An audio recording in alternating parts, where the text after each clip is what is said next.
e caggal yettude Allah e julde nelaɗo makko alaɗo yano artiɗo wonno hande o eɗen tawe ɗo e nder commune mo Madina Gounass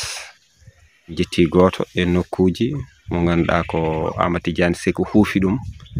e so tawi en mbi Amadou Tidiane Seck noon ko ɓuuri hewde ne andi amo dilla to banggue ndema e fulɓe noon ne mbiya hade wutte fondede e jullare yataw jomum tawaka e ɗum noon Amadou Tidiane Seck bisimilla ma bande e bandam en kala ina kettima. eyyi jarama ceerno Baba Galle Diallo Baraguel Dendi a weltanama kadi no fewi invitation aussi e jogui weltade fewi kadi e voilà yewtidde ma e ndeɗo yewtere e ko adi foof haade meɗen nadde bundi yewtere nde bandiraɓe ina cohla andude holon woni Amadou Tidiane Seck konngol ñaƴata ko humno ko jomum eyyi jarama no fewi Amadou Tidiane Seck eyyi bon mbiyetemi ko Amadou Tidiane Seck jeeyami ko leegal Nasrullahi eyyi kam Madina Gounass najo jeeyami leegal Nasrullahi eyyi Allah waddi komi suka Madina Gounass najo janggoynoɗo to Dakar to kawam en par ce que kawam konko nehi kam eyyi konko e nenam jiiɗimo e baba ne wiye Amadou Tidiane Diathié on guinnirami on woni kawam on janggini kam école e ha aussi no jarumi université Anta Diop Dakar nde jeyami université Anta Diop Dakar to mi dañi bac S voilà mbadmi toon fannu no wiye science naturelle e nder science naturelle noon ne waɗi gueɗe tati ne waɗi ko wiyete biologie végétale ne waɗi ko wiyete biologie animale ne waɗi ko wiyete géologie e biologie animale ko fate voilà kala ko waɗi ƴiƴam dal e kala ko wurata ko waɗi ƴiƴam biologie végétale woni kala ko fate ndemateri géologie woni ko fate kaaƴe en kanŋe en e hono ɗen gueɗe e ɗum woni on fannu woni jaruno to université Cheikh Anta Diop de Dakar woni SVT science naturelle wala science de la vie et de la terre après tagal ɗum ne jami ha licence mbaɗmi spécialisé wu e domaine no wiye licence professionnelle en agro ressources végétales entrepreneuriat e ɗum woni ko nawi kam e oɗo fannu woni fannu ndema par ce que koye département biologie végétale mbaɗmi ɗum par ce que mi wi départ o ne waɗi gueɗe tati biologie animale biologie végétale biologie et la géologie biologie végétale o noon woni ko fate ndema koye on fannu noon koye on branche mbaɗirmi formation ndema to université Anta Diop de Dakar e caggal ɗum noon comme formation oɗon ko licence professionnelle en agro et entrepreneuriat wonno sababu on formation on licence pour ha hollude sukaɓe ɓe walla diplômé ji ɗi hotoɓe miijo tan yaade e bureau ji par ce que sa ƴeewi inde nde licence professionnelle en agro et entrepreneuriat ko formude pour heblude suka o pour so yalti rek yo won professionnel yo wat opérationnel yo waw wadde entreprise hoore mum ɗum wonno fandare oɗon formation ɗum tagi adda e université Anta Diop Dakar nden noon mbaɗmi on formation toon jaltumi mbaɗmi entreprise goto ne wiye Tropicasem on entreprise watta ko voilà watta ko semence voilà awɗele en ko ɗum woni ko watta toon bindumi mémoire am de fin d'étude woni ko wiyete voilà mémoire woni deftere pour mbawa hebde seedantagal ma par ce que toon tabitinta golle ɗe mbaɗmi toon 6 mois caggal ɗum rewmi entreprise goɗɗo ne wiye Takamul Food on entreprise c'est une entreprise de production de tomates industrielle voilà ko tamate ɓiɓɓe ɗe waɗata taw kamɓe ɓe jogui usine taw usine o waylat ɗum pour ha wona tomate potuji ɗi après caggal ɗum noon gartumi ɗo e Madina Gounass pour wadde entrepreneuriat nde garmi ɗo noon puɗɗoɗimi d' abord e ceerno Aliou Badara mbaɗa salminambo e juuromo no fewi to worsa makko Sibi Diang e Aynou Mady gonmi technicien makko toon hayso juutani kono kam par ce que konko bismi kam par ce que ari ɗo e Madina Gounass konko adi kam bismade ɗo e Madina Gounass e fannu ndema konko ceerno Aliou Badara mbaɗa salminambo no fewi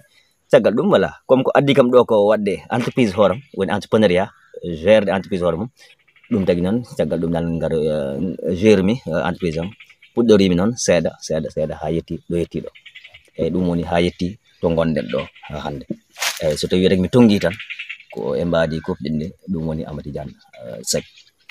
eyyi Amadou Tidiane Seck beele miɗen mbawi famde hol activité ji ɗi kufɗa walla ala an ko ndemaka tan kufɗa eyyi jarama activité ji ɗi mbaɗanmi ɗi mbaɗa waɗa voilà la production de légumes mbaɗa rema légume mbaɗa yeeya ɗum koye activité ji mbaɗamɗi jeeya mbaɗa waɗa pépiniére ɗum saabi palatuji ɗiɗo par ce que watte hen ko leydi no jogui leydi mum soode waɗe hen neha hen mbaɗa hen pépiniére ha mawna ara yeeya ɗum surtout pépiniére kañi o ɗum mbaɗa waɗa ɗum mbaɗa yeeya ɗum kadi koye activité jam jeeya no jeeya kadi activité jam mbaɗa waɗa étude de projet mbaɗa winde projet ɗum koye activité jam jeeya no jeeya activité jam mbaɗa waɗa installé goutte à goutte mbaɗa monta systéme d' irrigation goutte à goutte ɗum ne kadi mbaɗa waɗi ɗum ɗe gueɗe fof mbaɗa waɗi ɗum yantude kadi encadrement to jomum no jogui nokku mum no jogui liggotoɓe mum taw min ko suivi o tan taw semaine fof walla saaha fof mi wirtoto pour wadde visite pour darde wadde suivi ɗum kadi na jeeya e activité ji ɗi mbaɗatmi joni noon beela aɗa jogui entreprise hoore maɗa walla ala? eyyi entreprise o no woodi wiyete ko Daka production eyyi woni entreprise oɗo mo gonɗen entreprise rek woni darnude gollal hoore mum eyyi entreprise firtani tan yo won usine walla yo won par ce que entreprise no wona une petite entreprise no won entreprise petite entreprise no woodi moyenne entreprise no woodi grande entreprise no woodi hankkadi ça dépend rek e tolnoma eyyi hay sah joguiɗo machine no una gawri hay ɗum ko entreprise entreprise ko gollal galle mo ganduɗa an darni ɗum tawne wawi ligginde hew ko an goto walla wonɓe ndenduɗa hen? eyyi entreprise o ko min goto. holde cosɗa entreprise o kadi? Cosmi ɗum ko 2014 fin 2014. e so tawi ɗum yawti hande o beela Amadou Tidiane Seck ɗo tawmami oɗo nokku ɗo ko an jeeyi nokku o walla holno gollortoɗa ɗo kadi? eyyi ɗo ko nokku mo ganduɗa ko Baba Abdasal en kamɓe jeeyi ɗum galle salsalɓe to legal Karamatu kamɓe jeeyi oɗon nokku par ce que nde wonno kamɓe aussi koɓe jinnaɓam koɓe esiraɓam kadi par ce que on guittumi debbo voilà kamɓe luuɓi kam oɗon nokku par ce que nde wonno min mbiɗo jogui nokku e ballal monsieur le maire Seydou Ba maire ancien maire commune de Médina Gounass mi heeɓino nokku ma won fodde 4 hectares to lawol Sam to joni noon toon noon comme parañi tawa kisa noon kaldumi Baba Abdasal pour yo wallam ɗo nden noon o walli o waɗi hen newuya makko par ce que min nde garmi nde kam gardunoɗo e makko pour yo luwam nokku o mi wadde ɗo investir kisa noon o wi kam galle o ko galle famille comme galle famille annene koye famille he jeyɗa mi wawata luuɗemo bisimilla ma ɗo te kadi sa woni ɗo ko nafoore nokku o par ce que ma wurtin nokku o ɗum woni ko saabi ha mbaɗmi ɗo investir ha ngaalu mo joguimi o le temps que mbaɗa fewnira nokkam to seeɗa eyyi ɗum woni ko jiiɗa ɗo ko. eyyi tigui a heeɓi oɗo nokku haade ma heɓde oɗo nokku a haali ko Thiaraliou Badara gollodiranɗa ha yetti ɗo eyyi hande o ɗo holko liggotoɗa ɗo kadi holno golle ɗe holno ɗe mbaɗirta fonctionné? eyyi ɗo ko légume woni ko mbaɗami ɗo hitande nde foof toute l'année mbaɗa waɗa produire légume hitande nde foof mbaɗa rema légume mbaɗa waɗa batayse mbaɗa waɗa jahatu mbaɗa waɗa tamate mbaɗa waɗa kanje hay kañ salade mbaɗa waɗa ɗum salade mbaɗa waɗa ɗum haako aussi mbaɗa waɗa ɗum follere no waɗi ɗen gueɗe foof na moƴƴe ɗo hay navé mbaɗa waɗa ɗum ɗo joni so heddi noon hunde fof e saaha mum na waɗi saahaji ɗi ganduɗa ko ɗum mbatta woodi saahaji ɗi ganduɗa ko ɗum mbatta noon ndema kala hen ko remete no jogui saaha mo ɓuuri yidde heddi noon no waɗi ko wiyete contre saison saaha mo ganduɗa on wona saaha mum tigui rigui on saaha jomum no waɗa ɗum pour ha heɓa prix moƴƴo eyyi ɗum woni ko wiyete culture de contre saison e mbaɗa ɗum e saaha mo ganduɗa wona saaha mum heddi hay sa heɓani hen rendement mo poɗɗa heɓde o saabu wona saaha mum ma heɓ hen prix moƴƴo eyyi ɗum saabi hewɓe ne mbaɗa ɗum kono ɗeɗo gueɗe foof mbaɗa waɗa ɗum e hitande kono pour vous dire hitande ala ndungu ala ceeɗu hitande foof mi remata légume. eyyi tigui eɗen gandi an mbatta ko ndema maraîchage ete maraîchage kañum ko ndungu e ceeɗu eɗen gandi noon ceeɗu o ndiyameje ne cetta ɗum ne kadi holto keɓata ndiyam an kadi holno keɓirta ɗam? eyyi ndiyam ɗam alhamdulillah ko woyndu nan ɗo te kadi ga ko faro te kadi woyndu no jogui doole no fewi kam mbaɗɗo hen machine pompe woyndu no jogui courant watta ɗum nawata ɗum watta ɗum alimenté eyyi te kadi woyndu ndu voilà so Allah horata eyyi horata par ce que koye faro woni te kadi barrage mbaɗaɗo ɗo ko ɓooyani hayde Unifani o eyyi on ne kadi na walliti no fewi par ce que voilà ma ɓeydo hebbinde ndiyam boyli ɗi eyyi kono ɗum tagui on saaha oɗo saaha kam vraiment so Allah to banggue ndiyam mi ala caɗele mum kono so woodi ko ɗanemi caɗele mum ko pompe par ce que pompe mbaɗa yiiɗi pompe ɗi ganduɗa ɓuuri hewde doole puisque mbaɗa jogui ndiyam kewɗam sa dañi pompe ɗi ganduɗa ni ɓuuri hewde doole nden ɓurta wawde voilà hutorade voilà ndiyam jondam ɗam. eyyi mo wi ndema wiyata ko leydi wiya ndiyam a haali to banggue ndiyam aɗa jogui e to banggue leydi kadi so liggoto to banggue ndema surtout leydi il faut ko daña leydi moƴƴiri beela aɗa teski hettere leydi madinde ande jaaɓa qualité ji ɗi porta sohlude ɗi fof walla ko jitta remde ko fof. Eyyi manne Gounass mo vraiment leydi na jaɓi kala hunde kala ko remete te kadi sam arti ne e ceerno ko duwiɗo kadi ko jaaba ɗum kala ko rema ɗo moƴƴat ɗo kam mom leydi ndi no moƴƴi no fewi heddi rek climat o seeɗa waɗi probléme seeɗa climat o wona climat baɗɗo favorable surtout e saaha no mbimini nane hakkunde voilà hakkunde fin mars ha fin mai hakkunde 15 mars ha 15 mai on saaha no wuula no fewi par ce que température o na yaha ha 40 et quelques degrés ɗum noon jalluɗi ɗi hay sa heeɓi ndiyam no manque voilà heɓde no yiɗiri ni par ce que jalluɗi ɗi no jogui température ɗiɓi sohlata kala jallugol no jogui température mo ganduɗa ɗum woni température optimale taw so heeɓi on température ndeno ɓurata wawde mawnude ndeno ɓurata wawde rokkirde ɗum foof aussi ko gueɗe ɗe ganduɗa wawi ko ɗum tan woni ko jiimi ko ganduɗa ko probléme kono à part leydi te kadi leydi wona probléme majeur par ce que hay so tawi leydi no manqui rewde lawol no wawi heblede par ce que so tawi ko leydi ceenal aɗa wawi sa waɗi hen dorde nde no wawi wallude pour ha leydi ndi ɓeydo fayde so tawi kadi ko leydi ɓakkere aussi même chose aɗa wawi wadde hen kadi dorde kadi ɗum kadi no wawi wallude ha leydi ndi ɓeydo jaadude kono deke ɗum wona probléme majeur leydi no wayi fof no wawi heblede eyyi kono dans l' ensemble vraiment leydi Madina no moƴƴi te kadi no weeli remde kadi ndema ko ndiyam leydi e nangue eyyi ɗeɗo gueɗe so tawi ɗe keeɓima hankkadi holko ɗum namdi tan ha neɗɗo o wawa wadde golle ɗe wadda réussir ko holɗum voilà golle ɗe pour wadde réussir e kadi kala gollal bawgal wonde no namni ko adi fof pellital kala ko ala pellital yahata e kadi e yidde par ce que so tawi a yiiɗa hunde tan sa rentaka a yawra wadde hen découragé par ce que kala meccal ne waɗi jarabuyeji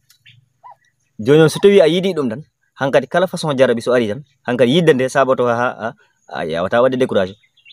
ɗum tagui toujours ɗum siftinat kam e ko oɗo wanno kam conseillé ceerno Baraba mo ceerno Abdoul Aziz ceerno yo Allah yurmomo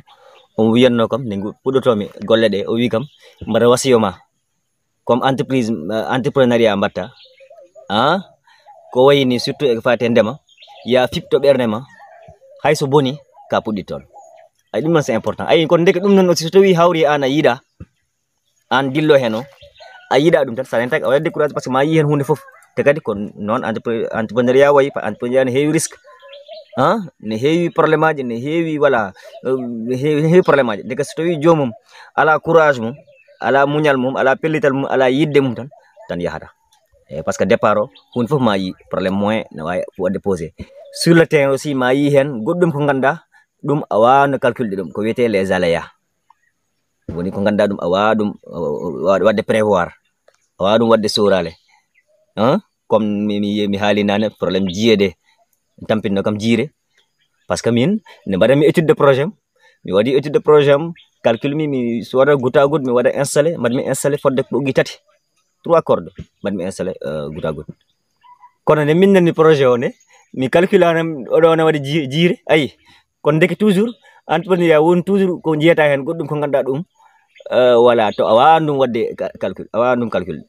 e goɗɗum ko ganduɗa ɗum no wawi yantude neke ɗum so tawi hawri an a yiiɗa tan tan a waɗa découragé vite kono deke ko adi foof neɗɗo so yiiɗi wadde réussir ma fellitana ɗum muñana ɗum kadi yiiɗa ɗum kadi kala ko wawi wonde hankadi so ma Allah won ma wonno Allah waɗi inchallah beele won caɗele ɗe kawruɗa e nokku o banno holko kawruɗa e nokku o tawine tampinma eyyi ko ɓuuri kam tampinde ɗo to banggue kulle woni jiire eyyi par ce que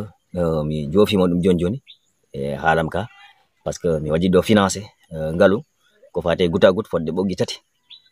e ɓoggi 3 ɗi foof ko goutte à goutte tawa udditat rek vanoji na rosana hoore mum to wona rosire junggo to irrigation automatique wonta ɗum ɓuuri foftinde te kadi nden ɓurta hebde ndiyam no hannirta ni kono fottumi e nokku ko ganduɗa ne heewi jiye woni jiire eyyi hankkadi a yiyat jiye ɗe ɗi ƴakkat goutte à goutte o ha comme no duomo ƴakkirta kayit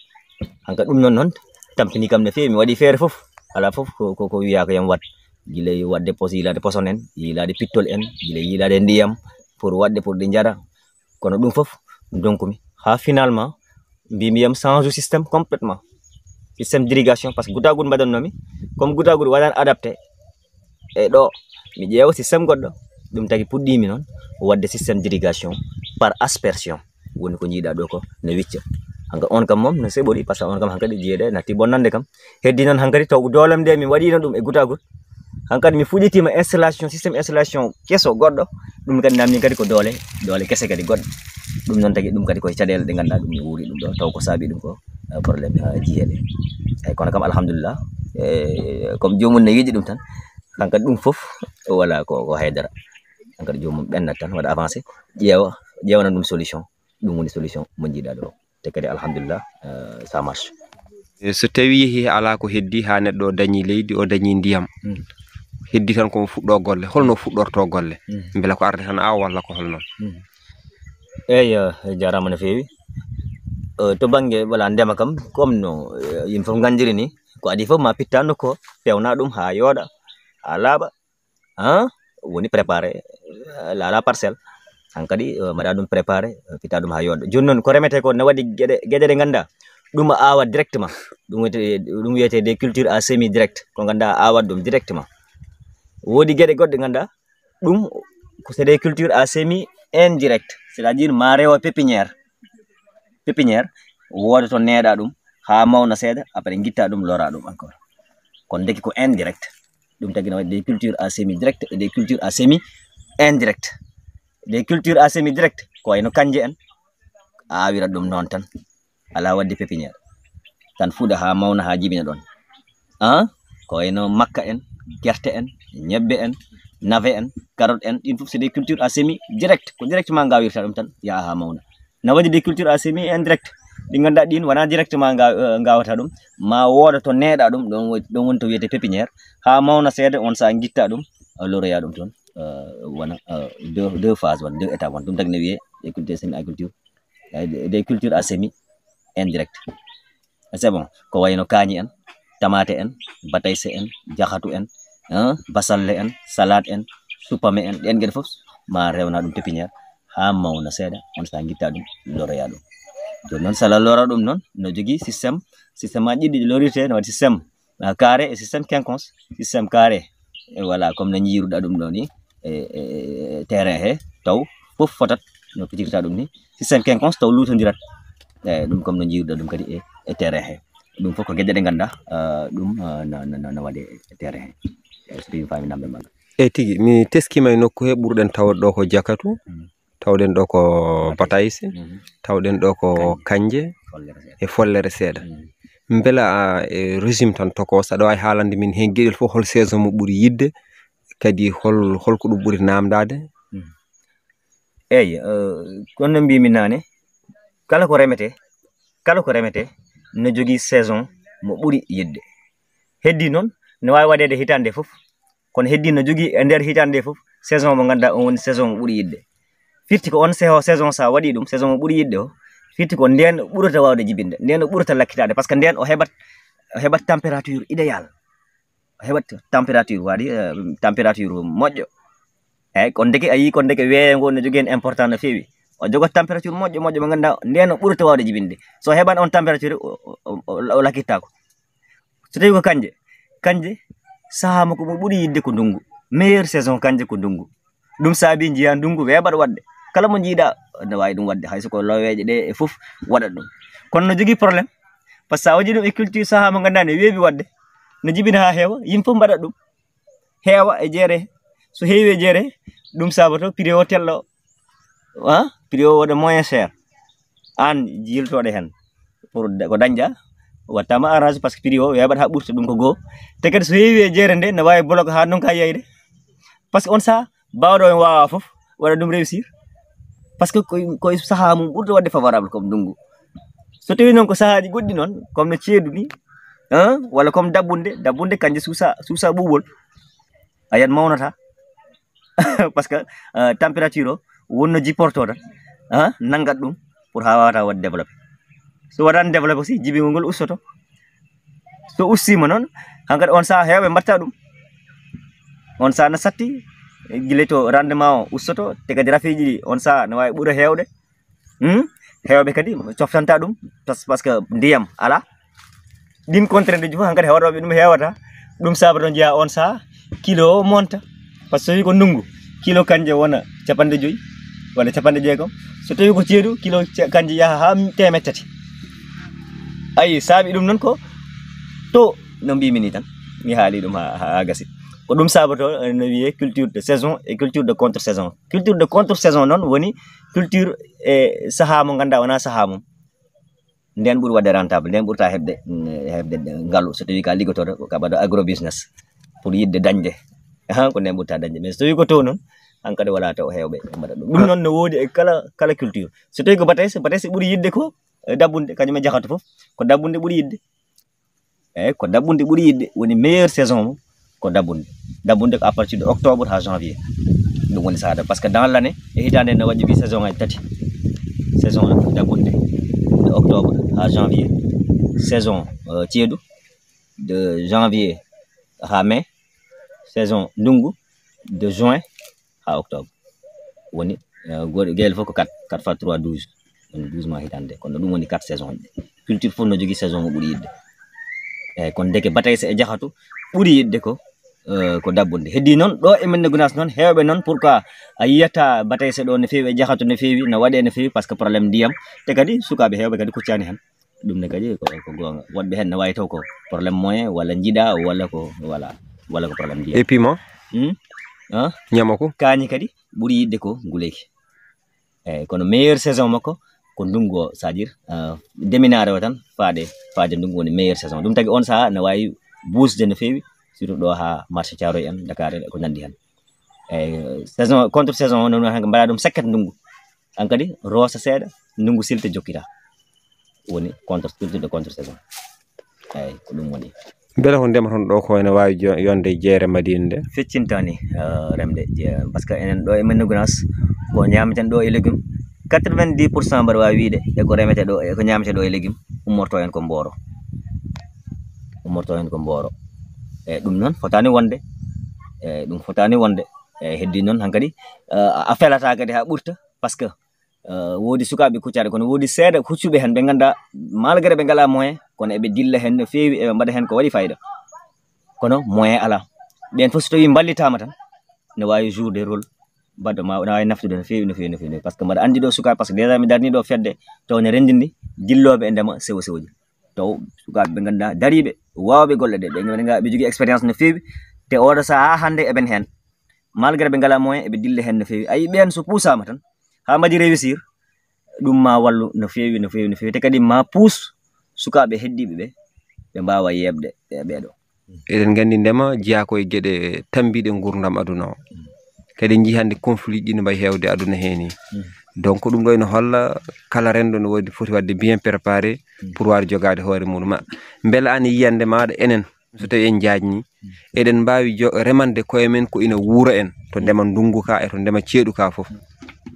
Eyyi ɗum no wawi wonde so tawi eɗen jogui volonté o, so tawi laamu ngu no jogui volonté o, e kadi enen kadi taw eɗen jogui volonté o, ɗum no wawi wonde. Eyyi no wawi wonde remande koye men ko guurɗen, eyyi ɗum no wawi wonde. Eyyi heddi noon hankkadi ɗum noon no namni waɗa darane, c'est à dire toujours nokkuji mbaɗi ni ɗo e diwan o foof ɓe kebbino ko wiyetede ferme agricole, par ce que aɗani yimɓe foof mbawa hebde nokku, par ce que a wawi wiide an keeɓa 10 hectares, o e keeɓa 3 hectares, o e keeɓa 5 hectares, goto foof noon ɗum weɓata wona moni foof tan neɗɗo foof tan wiya tan ma heeɓa hectare mum liggo mum kañum tan banggue. Kono ɗum comme ɗum newata ko ɓurata newade ko laamu ngu walla en heɓana en nokku demirde taw no yaaji, taw kala yidɓe liggade taw ko toon, so yiiɗi noon toon noon goto fof rokke parcelle ɓe gona hen ɓe liggo ɓe daña hen, ɗum so yalti wona nafoore wuuro ngo e nafoore diwan o foof. ɗum noon so hebbinama ne wawi nafde no fewi, te kadi kala hunde kadi rokke jomumen, par ce que sa ayat hunde ara rokketake handuɓe hen ɓe ganduɗa ko ɓen goni jomumen tigui, ɓen goni socodirɓe e golle ɗe tigui ɗum kadi ko probléme. Toujours so rokkama rek handuɓe hen ɓen ma waɗ ɗum porté ha waɗa réussir, kono so rokkama ɓe ganduɗa ɓen danaka koye ni tan na manque no fewi. Min ko ɗum woni yiyandam hen yo yajne ko wiyetede ferme agricole, woni nokku demirdi jaaji taw laamu ngu hebla ɗum waɗa ɗum mettre à disposition, fawa ɗum e juuɗe sukaɓeɓe pour ɓe daña noɓe gollori hen. ɗum so waɗama tan no wawi nafde no fewi. Eyyi kono ɗum ɗon woni ko mbiyanmi nane, toujours ballal so ari yo rokke handuɓe hen par ce que nden ɓurta wadde wuune. So tawi ɓen mbaɗi réussir tan maɓe gon darorgal heddiɓe ɓe foof. ko wiyete sukaɓe jiɗa liggey so tawi seeɗa jiɗɗo rek on wallitama tan ha waɗama e condition ɓe waɗama e condition ngaji moƴƴi ha majji réussir tan hankadi ko fottat hewɓe eyi kon deke ɗum ɗon ko hunde ganduɗa no wawi wonde ko remete ɗo ko yonani pour wuro ngo foof e so ɗum yawti Amady Diagne Seck beela e nder ɗeɗo golle wonɓe liggodirta walla wonɓe pormuɗa hen ha mbawi ɗeɗo golle? eyyi jarama no fewi eyyi golle ɗe woodi ɓe gollodirtumi ɗo eyyi woodi ɓe gondumi ɗo no liggoɗo ɓe en même temps mbaɗa forma ɓe en même temps eɓe liggodira ɗo woodi kadi projet garɗo ɗo emin gona no wiye USAID passerelle no wallodira hen e mairie ɓe ƴetti kam en tant que formateur par ce que projet o no namni formateur pour no forma sukaɓe nden noon mbaɗmi déposé diplôme aji am ɓe ƴetti kam en tant que formateur pour mi forma sukaɓe majjinaɓe ɗum ne kadi waɗi ha ɓe dokkiti kam ma won groupe aji sappo e tato te groupe foof no waɗa yimɓe sukaɓe sappo pawɗo taw ɓen foof min formi ɓe e nder leeɗe cirtuɗe meɗen Gounass kon deke ɗum noon no woodi te kadi no waɗi fayida no fewi beela on formation caggal nde ɓe pormaɓe gasni en waɗi suivi beela ɓe liggo walla ala ɓe liggaki oɗon kumpiti ɗum? mboɗo humpiti eɓe liggo hen no fewi ko ɓuuri hen hewde eɓe liggo hen no fewi ha hande woɗɓe hen no jogui heddi noon oɗo saaha hewɓe hen no jogui caɗele ndiyam o saaha no fuɗɗima wulde ɓe dartini seeɗa kono hatta woodi jokkuɓe golle ha joni e so ɗum yawti kadi tawde ko e ndema garaten kalten alay saago wonko ɗum namdoto to banggue produit ji beela no yimɓe mbaɗirta produit ni par ce que wona yimɓe fof goni formaɓe wona yimɓe fof kadi goni jangguɓe beela so ala conséquence uji gonɗi hen? jarama no fewi a haali kadi point baɗɗo important no fewi jogui nafoore no fewi ko woni les produits phytosanitaires mboɗo heewi wadde sensibilisation sax ko fate produit ji phytosanitaire woni produit ji pompeteji e légumes ɗi produit kam ko poson kam moƴƴani ko danger heddi ala no waɗa wayane rek comme no kutorɗen médicament uji ɗi leɗɗe pharmacie ɗi eyyi kono noon no jogui dosage mo ganduɗa sa waɗi ɗum respecté no wawi hakkido par ce que hay soko podde pharmacie woni dosage mo mbiyatɗa yar poƴƴe ɗiɗi subaka ɗiɗi kikiɗe e ko nandi hen kudduji ɗiɗi subaka kudduji ɗiɗi so tawi ko sirop produit ji kadi pompeteji e légumes aussi no jogui dosage mum mbiyeɗa litre uji naggam ma mbaɗa hen produit naggam kono deke jomum alay saago o waɗa respecté ɗum ɗon so tawi o waɗani respecté dosage o tan ɗum no wawi lorde ñamoyoɓe ɗum ɓe eyyi kono deke dosage o no waɗi jogui important no fewi jomum te kadi ɗum foof nene windi e bouteille he eyyi ɗum woni importance wawde yiide bindi ɗum no waɗi fayida janggude ha jiiya bindi au moins voilà a yii bindi tan aɗa yiiya bindi tan hankadi ma walle sa jiimi e bouteille produit ma yi no winda hen foof dosage o comme nag no médicament pharmacie aɗa no jogui notice no winde hen foof no yarirte waɗete foof bouteille produit aussi no windi hen foof guila dosage o ko ni produit o ko ɗum safrata e kadi hol délai o kono foti par ce que no waɗi point kadi goɗɗo ko wiyete délai woni délai avant récolte D et A et R délai avant récolte produit foof no jogui délai avant récolte woni nombre de jours woni happo mo ganduɗa sa pompi nde joɗotoɗa pour guitta légume o yeru par exemple mbiyeɗa produit mo ganduɗa daaro ko 15 jours fitti ko sa pompi oɗon produit a foti joɗade balɗe 15 tawa a ittani nden poson o yaltata hen ha laaɓa c'est bon so tawi kadi ko produit ji goɗɗi taw daaro ko balɗe 3 firti ko sa pompi on produit ma joɗoɗa 3 jours balɗe 3 haade ma ɓoggudi nden poson o yaltata hen ha laaɓa par ce que poson o natata koye nder ndiyam légume o par ce que woɗɓe hen ne mbiya voilà sa lawƴi ɗum tan gasi non wona lawƴugol tan itata ɗum par ce que poson o natata e nder ndiyam légume o kono deke il faut rek happo o yona nde poson o iwa hen kono deke il faut jomum jooɗo ha happo o timma kono wona pompa hande ɓogga janggo yeeyo jeere ɗum so jomum waɗi ɗum yo andu omon lora yimɓeɓe kono deke woɗɓe hen no wawi taw ɓe ganda woɗɓe hen taw no gandi tigui ma taw ko ndereru aduna tan kono jomum yo andu ɗum somo waɗa ɗum omon lora yimɓe eyyi kono deke ɗum ɗon no moƴƴi waɗe respecté no fewi ƴeeɗe gueɗe ɗiɗi surtout woni dosage o e kadi daaro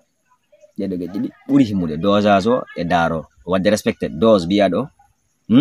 wadde respecté aussi daaro woni délai o eyyi ɗum tawi ɗum fof ko calcul aji namdi yeru kanje so watti ɓoggede aɗa ɓoggirte ko par balɗe 3 3 jours fof kanje ɓoggete. Joni noon so tawi noon a acci ha watti ɓoggede a hutorima produit mo ganduɗa délai o woni daaro o ko balɗe 15 ɗum a dañat probléme. Kono ndeke so tawi yettima kanje ɗe yettima e saaha récolte saaha nde ganduɗa watti ɓoggede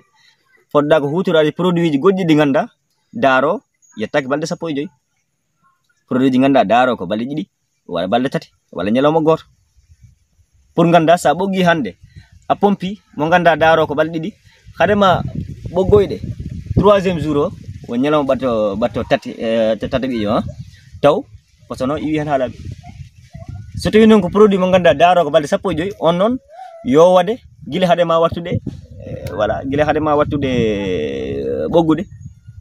on saha na jaɓa ɗum. Kono sa watti ɓoggude a dartinat nonne kadi ko heddi ko nde namni calcul nde namni au moins humpito seeɗa. Jomum so tawi wawi yiide binde nan windi e butelaji ɗi.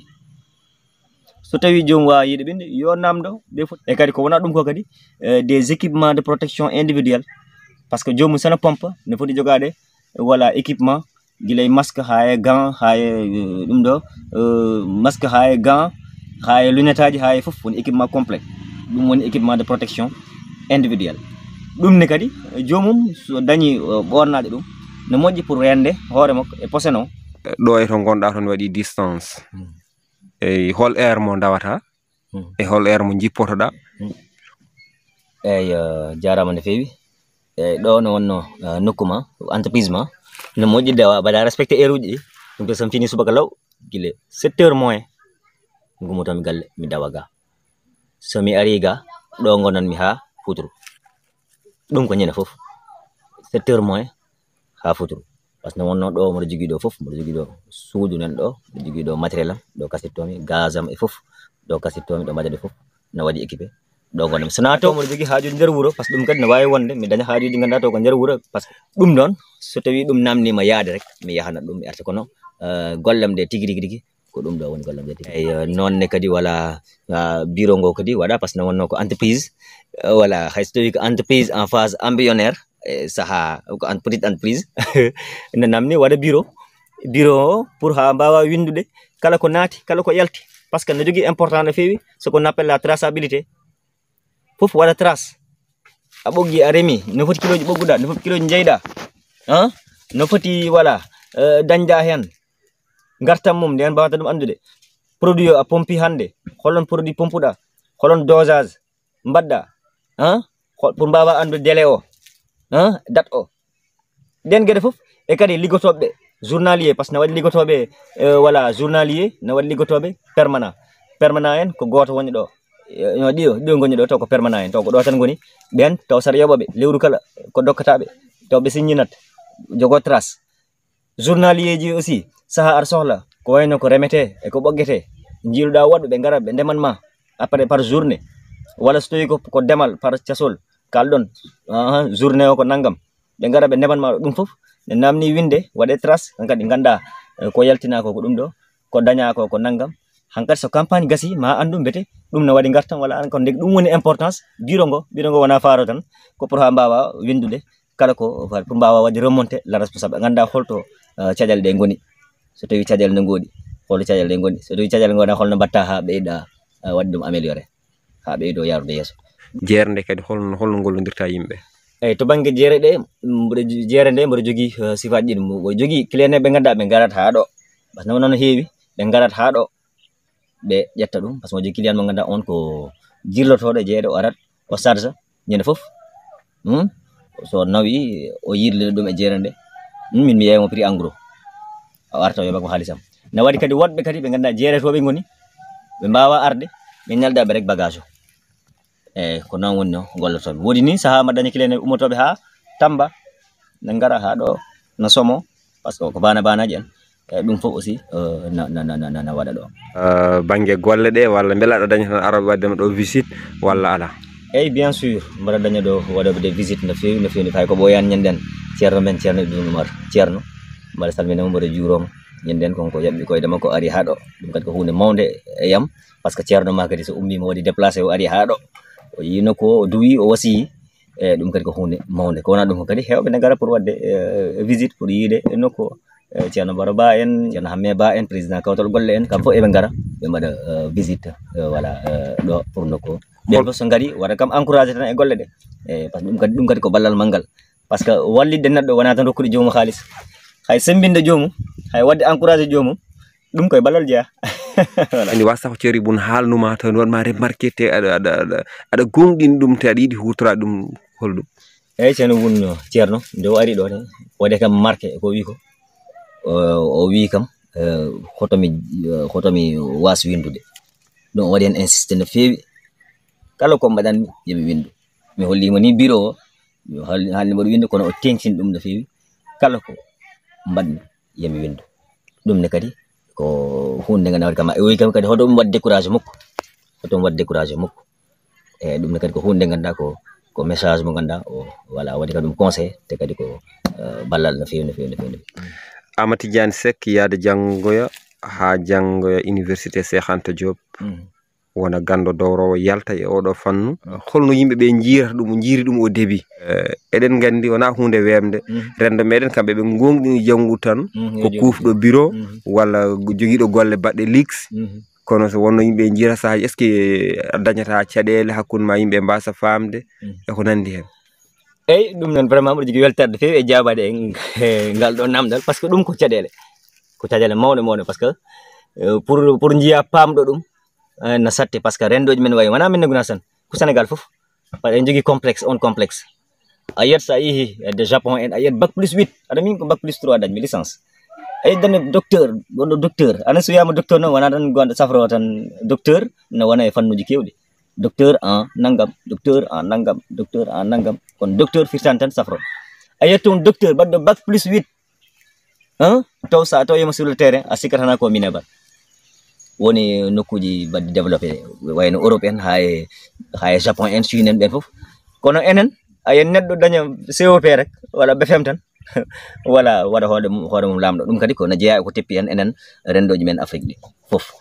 kono ndeke ɗum noon wasta wonde hen ko caɗele wonta par ce que enen ko noon gowirɗen kala janggoɗo yaade e bureau ji ɗi tan wala hankkadi hayso tawi hay hunde heɓata ko ɗon hayso tawi ala ngaalu ni hayso tawi ala dañal ya yiye rek aɗa dawa to bureau ji ɗi ɗum eɗen jogui on complexe enen ɗum tagui noon a dañat on probléme no fewi no fewi te kadi woto anecdote mbaɗa heewi ɗum haalde mi haalta ɗum ne mbaɗanmi formation ndema ka woodi professeur amen goto no wiye Dramé monsieur Dramé konko joguino min e fannu no wiye contrôle qualité e matière no fannu no wiye contrôle qualité e nder hen noon on wasiyo min o wi métier ngal ɗo no namni entrepreneuriat no namni jogade courage no fewi jogade cuusal no fewi no fewi no fewi no fewi tiida kadi no fewi no fewi no fewi sona ɗum a watta réussir par ce que no jogui no heewi caɗele o haali noon darol tan o wi an Amadou Tidiane Seck sa ari mbiya aɗa yiiɗi wadde ndema a janggi o diplômé arti wuro ma pour yidde wadde entrepreneuriat fate ndema o wi ko adi foof a yiyat yumma bon ko darol quoi pour ho fammine yimɓe o wi yumma aɗo widema an Tidiane hoto hersinam e yeeso fasiraɓam a yiyan ɓikari ne liggo e bureau a yiyan ɓikari ne liggo e mairie a yiyan ɓikari yeehi Gabon yeehi France yeehi an noon jangga ha jettoɗa ɗo ala ko mbatta so wona ndema hankkadi anden aussi sa maayi so tawi a tiiɗani gacca so tawi a tiiɗi jokka konko aussi o jokkata o dartinta o jokkat jiya o yiiɗo e gorgilaɗo o wiya hande ɗiyoɗe jangi ha joni ala ko wi on waɗa so wona ndema ɗum ne mi sikku hankkadi ɗum ɗo ko kaaɗi gorgilaɗo ara kadi to ɓiɗɗo o wona e wasiyade mo an kam aɗa selli hoorema jannguɗa ha jettiɗa ɗo licence ma ala ko mbaɗɗa so wona ndema iwe ɗum a en kaari nangam ɗum fof ko obstacle uji so tawi a tiiɗi jokka so tawi a tiiɗani gueɗe ɗon tan aɗa wawi lelnude kono hatta ɓe karata ɗon ɓe jokka o yaha to yumiraɗo min de mi yewtide makko kono ha hande omo nangi hen dal mi sikku rek est ce que ɗum ko mere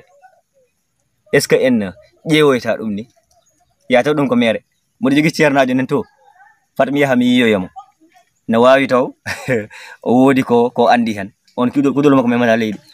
ɓe jaha to ceerno karamo ho on ne kadi weddo ko weddoto ko watta ko wiye an kay on leeli arde ni par ce que o waɗa ko koye leydi waɗa ɗum saabi hakkille makko itta e affaire bureau ji waɗa koye ndema eyyi kono ɗum kam mbaɗa wawi ɗum ittude jiya yummiraɗo ndeysan no yummo ne yiiɗi ɓiyum hankkadi ne jarani ɗum hunde foof e ceerno wallam mbaɗa wawi yeyde cuɗarem e foof te pourtant ɗum ɗon o wawno ittude ɗum o wonma ɗum financé golloroɗa kono pour vous dire professeur amen ɗo nde min mbatta formation ɗe o haalno ngol ɗon darol kono a sikkat ko min jeygo par ce que min wuuri ɗum hikka par ce que hunde foof jiyata no hawni ɗum fof a yiyat ɗum ɗo a yiyat woɗɓe saaha nanta eɓe ñoha kam ɓe mbiya o sobat tan o hay diplôme goto wala so dañi diplôme o wattano ɗum fof mi nani ɗum eyyi ɗum fof ko hen jeeya eyyi woɗɓe ɓe mbiya o vraiment o ala haaju ɗum fof mi nantat ɗum eyyi te kono mbaɗa wonde si fof no mbaɗa yiide ɗum mbaɗa andi to paami to hay sa somi andi an Baba Galle Diarra mbaɗa hen gendi somi fottema ka mbaɗa kom découragé e ɗum ɗo mi waɗat feere ha min mbasa fottude somi andi ko to ndewata mi tartoto eyyi par ce que min jinmi ko mbaɗa kam encouragé waɗa kam appuyé waɗa kam encouragé kono kam ko yettere Allah emin cuuri hen no fewi heddi noon en tant que jeune toujours a yiɗat heɓde ko ɓuuri kala ko mbawɗa heɓde foof a yiiɗi heɓde ko ɓuuri ɗum kala hunde nde jiiɗa won ko tambi ɗum hande o so tawi a huccitanno e hoorejo leydi walla yimɓe telɗuɓe jogiiɓe galuji mumen e holko mbiyataɓe eyyi jarama no fewi eyyi somi hucciti e ko adi foof lamde leydi eɗen jiiɗi ɗo e Médina Gounass keɓen ferme agricole taw nokku demirdi jaaƴƴo par ce que no waɗi e diwanuji kewɗi taw no hebla no hurla no waɗa équipé no waɗa hen kala matériel demirdi ɗi ɗum sohlata on sa sukaɓeɓe liggo hen taw sukaɓe ɓen dokkete par parcelle aji sukaɓe foof ndenta liggo ɗum woni ko guerotomi lamdo leydi ndi nde wallata en nde mbaweten heɓde ɗo e wuuro men teddungo Médina Gounass ferme agricole mbaɗaɗo équipé mbaɗaɗo foof no hurla ha fewi waɗa kaɓorde ha feewa waɗa mettre à la disposition des jeunes pour ɓe mbawa liggade hen mbawa dañde wuuro ngo wawa ɓamtade beele mayen keɓ autosuffisance en légumes ɗo e Médina Gounass par ce que tawi watti remede ɗo hankkadi ko remete ɗo ko wawi ko addete Mboro par ce que addete Mboro ko distance o no juuti par ce que itte to Mboro transport o ara ha ɗo e Médina Gounass a tawat qualité o jiidata eko rema ɗo joni tan itte nawe jeere on ɓurta wonde qualité e oya kono dekke so tawi to banggue concurrence ni so remama ɗo voilà en potata eyyi kono dekke ɗum ko hunde ganda mbaɗa ero ɗum voilà lamdo leydi ndi aɗa waɗi inde makko nonne kadi aɗa waɗi inde makko hay lamdo leydi ndi son excellence président Macky Sall eyyi ɗum ne kadi mbaɗa eromo ɗum no fewi eyyi ko nonne kadi voilà wonɓe ɗo guila kate fondation ngaji ɗi fondation dental Daka ha e fondation ceerno Walla Ndiaye ha e pelle ɗe ni guila kawtal golle ceerno Hamme Ba halifa Médina Gounass ceerno Amadou Diane Thiam Falaƴel e pelle ɗe foof eyyi voilà ndeɓe daroto e ɗum ɗon par ce que ɗum ko hunde ganda so tawi waɗi tan ma naftu no fewi nokku demirde jaaƴƴo taw no hebla no waɗa aménagé taw hay goto jeeya taw ko ɓesgu Médina Gounass jeeyi ɗum hankkadi taw fowete e juuɗe ɓesgu Médina Gounass naɓe woni zone uji ɗi mbawa liggade hen kala liggototo ko on jeeyi min Amady Tidiane Seck alata yano artiɗo wonno yewtere nde woni koye seɓɓidde holko kadi hol wasiyama fewde sukaɓeɓe en général e ko masiytomi tan voilà sukaɓeɓe tan dilloɓe hen ɓe e kadi ɓe dillani hen foof wasi ko eɓe dañ meccal par ce que suka moom vraiment ko gueɗe ɗiɗi jiguima suka yo janggo tan walla o liggo so tawi o janggani o liggaki tan o bonnat rendo e soit yo janggu tan yo waɗ occupé dal suka so jogaki occupation tan wadat ko fewani kono occupation yo wonde soit omo jangga walla omo liggo kono deke ɗum noon wonirta ko mo janggani o yo yilo meccel ɓawgal wonde foof yo ƴeew tan ko ganduɗa ɗum omo yiiɗi ɗum o waɗa ɗum eyyi wonɓe hen ɓe dilloɓe ndema sewo sewoji ɓe ɓenne kadi mbaɗa ero e fondation ceerno Walla Ndiaye wonno eɗen jii darde mabɓe e ɗiɗo duuɓi no fewi ndeɓe ballata sukaɓe dilloɓe ndema sewo sewoji yiɗɓe ɗum taw eɓen hen malgré ɓe ngala moyen eɓe daari hen lang mbaɗa wawi limta kadi joguiɓe expérience no fewi kadi andanɓe ɗum no fewi kamɓe sa daari kam awa eɓen hen no fewi ɓen so ballitama seeɗa tan mbaɗata réussir te kadi so mbaɗi réussir maɓe gon darolgal pour heddiɓe foof kono dege mbaɗa ero ɗum e faade e fondation ceerno Walla Ndiaye pour nde wallata ɓeɗon sukaɓe dilloɓe hen ɓe te kadi ɓen foof eɓen ɗo e Médina Gounass eɓen dilla hen eɓe cuuri hen kono so ɓe keeɓino moyen ne wawa son excellence président Macky Sall Médina Gounass hankkadi natta jiggoyade légume eyyi ɗum wonno ko jinnomi voilà yawtinde voilà e kadi wadde conseillé e kala jeune hunde foof namni ko muñal namni ko yidde namni ko pellital eyyi ala ko weeɓi eyyi ko wiyete ndema no muusi ala ko weeɓi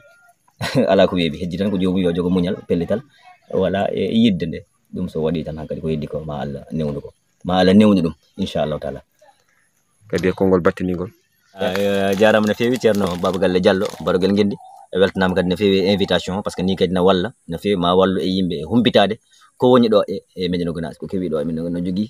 no hollira woodi sukaɓe wonɓe ɗo dariɓe wonɓe ɗo to ne liggo malgré woodi no wayi kono eɓen mbadda hen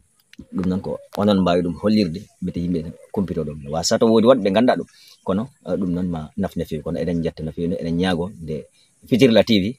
yaaru yeeso nde Allah nanora ɗum yeeso e onen foof yon mbad partagé mbaɗon j'aime e wasi mbaɗa abonné mbaɗa inchallahu taala